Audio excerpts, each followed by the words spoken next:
Dune part 2 ಈ cinema ನೋಡೋದಕ್ಕೆ chapter 1 ನೋಡ್ಲೇಬೇಕಾ?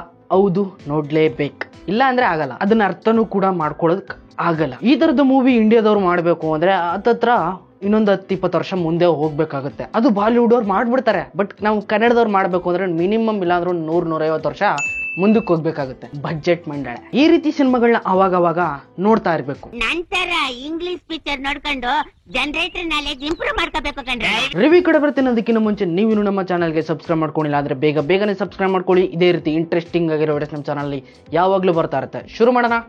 ಮೊದಲನೇದಾಗಿ ಚಾಪ್ಟರ್ 1 ನೋಡ್ಲೇಬೇಕು. ಚಾಪ್ಟರ್ 1 ನೋಡ್ದೇನೆ ಚಾಪ್ಟರ್ 2 ಡೈರೆಕ್ಟ್ ಆಗಿ ನೋಡಕ್ ಹೋಗ್ಬಿಡ್ತೀನಿ ಅಂದ್ರೆ ಪಕ್ಕ ನಿಮ್ಗೆ ಏನಂದ್ರೆ ಏನೋ ಅರ್ಥ ಆಗಲ್ಲ. ಪಾರ್ಟ್ 1 ಡೌನ್ಲೋಡ್ ಲಿಂಕ್ ನ ಡಿಸ್ಕ್ರಿಪ್ಷನ್ ಅಲ್ಲಿ ಕೊಟ್ಟಿರ್ತೀನಿ. ಅದು ಕೂಡ ಕನ್ನಡ ವರ್ಷನ್, ನೀವು ಕನ್ನಡದಲ್ಲಿ ನೋಡ್ಬೋದು ಆ ಸಿನಿಮಾನ. ಮೊದಲು ಆ ಸಿನಿಮಾನ ಆನ್ಲೈನ್ ಅಲ್ಲಿ ನೋಡಿ, ಅದಾದ್ಮೇಲೆ ಚಾಪ್ಟರ್ 2ಗೆ ಥಿಯೇಟರ್ ಕಡೆ ಬಂದ್ಬಿಡಿ. ಇನ್ನು ಚಾಪ್ಟರ್ 1 ಅಲ್ಲಿ ಅರಾಕಿಸ್ ಅಂಡ್ ಅಟ್ರಾಡಿಸ್ ಅಂತ 2 ಬುಡಾಂಗದವ್ರು ಇರ್ತಾರೆ. ಮೇಲಿಂದ ಬರುವಂತವ್ರು ಭೂಮಿಲಿ ಯಾವ್ದೋ ಒಂದು ಖನಿಜ ವಸ್ತುಗೋಸ್ಕರ ಅವ್ರವ್ರ ಮಧ್ಯೆ ತಂದಿಟ್ಬಿಟ್ಟು ಬೆಂಕಿನ ಹಚ್ತಾ ಇರ್ತಾರೆ. ಸೊ ಇಲ್ಲಿ ನಮ್ಮ ಹೀರೋ ಪಾಲ್ ಇದನ್ನೆಲ್ಲ ಅರ್ಥ ಮಾಡ್ಕೊಂಡು ಯಾರು ಏನ್ ಮಾಡ್ತಾ ಇದಾರೆ, ಪಾಲಿಟಿಕ್ಸ್ ಹೆಂಗ್ ನಡೀತಾ ಇದೆ ಇವ್ರಗಳ ಮಧ್ಯೆ ಅಂತ ಎಲ್ಲಾನು ಅರ್ಥ ಮಾಡ್ಕೊಂಡು ಜಸ್ಟಿಸ್ ತರಬೇಕು ಅಂತ ಡಿಸೈಡ್ ಮಾಡ್ಕೋತಾನೆ. ಸೊ ಇದಿಷ್ಟೇನೆ ಚಾಪ್ಟರ್ 1 ಅಲ್ಲಿ ನೀವು ನೋಡಕ್ಕಾಗೋದು. ಚಾಪ್ಟರ್ 1 ಅಲ್ಲಿ ಏನ್ ಬರೀ ಇಷ್ಟೇನಾ ಅಂತ ಅನ್ಕೋಬಹುದು. ಚಾಪ್ಟರ್ 2 ನಲ್ಲಿ ಏನಾಗಿದೆ ಅಂತ ಕ್ಯೂರಿಯಸ್ ಆಗಿ ನೋಡೋ ತರ ಮಾಡುತ್ತೆ ಚಾಪ್ಟರ್ 1. ಇನ್ನು ಚಾಪ್ಟರ್ 2 ನ ನೋಡೋದಕ್ಕೆ ನಿಮ್ಗೆ 4 ಕಣ್ಣು ಬೇಕು. ಯಾವ್ದಕ್ಕೂ 2 ಕನ್ನಡಕ ಎಕ್ಸ್ಟ್ರಾ ತಗೊಂಡೋಗಿರಿ. ಇಲ್ಲ 3D ನಲ್ಲಾದ್ರೆ 3D ನಲ್ಲೇ ನೋಡ್ಬೋದು ನೀವು ಥಿಯೇಟರ್ ಒಳಗಡೆ. ಇನ್ನು ಸ್ಟೋರಿ ಲೈನ್ ಬಂದು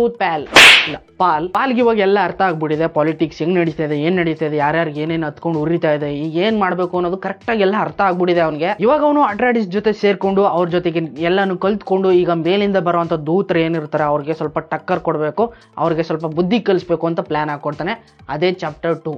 ಚಾಪ್ಟರ್ 3 ಕೂಡ ಬರುತ್ತೆ. ಚಾಪ್ಟರ್ 3 ನಲ್ಲಿ ಲವ್ ವಾರ್ ಆಗಬಹುದು. ಈ ಸಿನಿಮಾದ ಸಿನಿಮಾಟೋಗ್ರಫಿ, ಗ್ರಾಫಿಕ್ಸ್, VFX ಎಲ್ಲ ಏಕ್ದಮ್ ಜಕಾಸ್. ನಿಮ್ಗೆ ಗೊತ್ತಿರ್ತದೆ ಇಂಗ್ಲಿಷ್ ಮೂವಿಗಳು ಅಂದ್ರೆ ಟಾಪ್ ನಾಚ್ ಲೆವೆಲ್ ಅಲ್ಲಿ ಎಲ್ಲಾನು ಮಾಡಿರ್ತಾರೆ ಅಂತ ಅಲ್ಲ.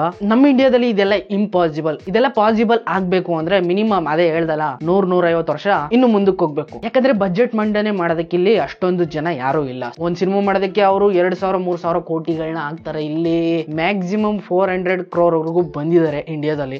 ಅದ್ರ ಮೇಲೆ ಯಾರು ಹೋಗಿಲ್ಲ. ಫ್ಯೂಚರ್ ಅಲ್ಲಿ ಬಂದ್ಬಿಡ್ತಾರೆ. ಇನ್ನು ಈ ಸಿನಿಮಾದಲ್ಲಿ ಮೇನ್ ಥಿಂಗ್ ಏನಪ್ಪಾ ಅಂದ್ರೆ ಎರೆಹುಳ ಅಂತ ಅಷ್ಟೇ ಹಿಂಗಿರ್ತವೆ ಅಂತ ಅನ್ಕೊಂಡಿರ್ತೀರಾ, ಬಟ್ ಸಿನಿಮಾದಲ್ಲಿ ಹಂಗಿರ್ತವೆ. ಈ ಕಡೆ ನಾವು ಎರೆಹುಳಗಳನ್ನ ಮೀನ್ ಹಿಡಿಯಕ್ಕೆ ಮೀನ್ ಬಲೆಗೆ ಹಾಕ್ಬಿಟ್ಟು ಹಿಂಗ್ ಹಿಡ್ಕೊಂಡು ಕೂತ್ಕೊಂಡ್ರೆ, ಅಲ್ಲಿ ಎರೆಹುಳಗೆ ಬಲೆ ಹಾಕ್ಬಿಟ್ಟು ಸ್ಕೇಟಿಂಗ್ ಆಡ್ತಾರೆ.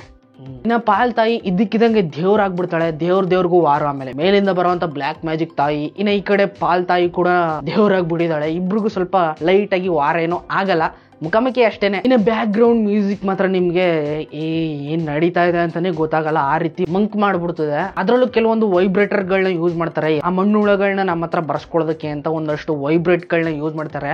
ಆ ಸೌಂಡ್ ಮಾತ್ರ ಏಕ್ದಮ್ ಜಾಕ್ ಆಸ್. ಇನ್ನು ಈ ಸಿನಿಮಾನ ಡೈರೆಕ್ಟ್ ಮಾಡಿರೋದು ಡ್ಯಾನಿಶ್. ಇವ್ರಿಗೊಂದು ಆಟ್ಸಾಫ್ಟ್ ಹೇಳಲೇಬೇಕು. ಯಾಕಂದ್ರೆ ಡ್ಯೂನ್ ಅನ್ನೋ ಒಂದು ಹೊಸ ಯೂನಿವರ್ಸ್ ನ ಕ್ರಿಯೇಟ್ ಮಾಡಿದ್ದಾರೆ. ಬಟ್ ಇದು ಇಲ್ಲಿಗೆ ನಿಲ್ಲಲ್ಲ, ಇನ್ನು ಮುಂದೆ ಹೋಗ್ತಾನೆ ಇರುತ್ತೆ. ಇನ್ನು ಕೊನೆ ಕ್ಲೈಮ್ಯಾಕ್ಸ್ ವಾರ್ 1 ಲೆವೆಲ್ಗೆ ಟಾಪ್ ನಾಚ್ ಆಗು ಕೂಡ ಇತ್ತು. ಬಾಹುಬಲಿ ಟೈಪ್ ಅಲ್ಲಿ ಫೀಲ್ ಕೊಡುತ್ತದೆ. ಅದಾದ್ಮೇಲೆ ಕೊನೆ ಕ್ಲೈಮ್ಯಾಕ್ಸ್ ಒಳಗಡೆನೂ ಕೂಡ ಇನ್ನೊಂದು ಫೈಟ್ ವಾರ್ ಕೂಡ ಇದೆ. ಪಾಲ್ ಹಾಗೇನೆ ಫೇಡ್ ರಾವತ್ ಇವರಿಬ್ರು ಮಧ್ಯೆ ಒಂದು ಸಣ್ಣ ಫೈಟ್ ಆಗುತ್ತೆ. ಅದೊಂದು ಸ್ವಲ್ಪ ಅಷ್ಟೊಂದೇನ್ ಮಜಾ ಕೊಡಲ್ಲ. ಆದ್ರೂ ಕೂಡ ಕೊನೆ ಕ್ಲೈಮ್ಯಾಕ್ಸ್ ಆಗೋದ್ಮೇಲೆ ಪಾಲ್ ಫ್ಯೂಚರ್ 1 ಲೆವೆಲ್ಗೆ ಟಾಪ್ ನಾಚ್ ಆಗೋಗ್ತದೆ. Top notch. ಈ ಕಡೆ ಹೀರೋಯಿನ್ ಫುಲ್ ಡಲ್ ಆಗ್ಬಿಟ್ಟಿರ್ತಾಳೆ. ಮುಂದೆ ಇವರಿಬ್ರಿಗೂ ದೊಡ್ಡ ವಾರ್ ಕ್ರಿಯೇಟ್ ಆಗಬಹುದು. ಲವ್ ವಾರ್ ಅದು ಚಾಪ್ಟರ್ 3 ನಲ್ಲಿ ಗೊತ್ತಾಗುತ್ತೆ. ಒಟ್ಟಿನಲ್ಲಿ ಈ ಸಿನಿಮಾನ ನೀವು ಮನೇಲಿ ಕೂತ್ಕೊಂಡು ನೆಟ್ಫ್ಲಿಕ್ಸ್ ಆಳ್ಮೂಳು ಅದ್ರಲ್ಲಿ ಬರೋವರೆಗೂ ಕಾಯ್ಕೊಂಡು ಕೂತ್ಕೋತೀನಿ, ಇಲ್ಲ ಮೊಬೈಲ್ ಅಲ್ಲಿ ಡೌನ್ಲೋಡ್ ಮಾಡ್ಕೊಂಡು ನೋಡ್ಕೋತೀನಿ ಅಂದ್ರೆ ಅಷ್ಟೊಂದೇನ್ ಮಜಾ ಕೊಡಲ್ಲ.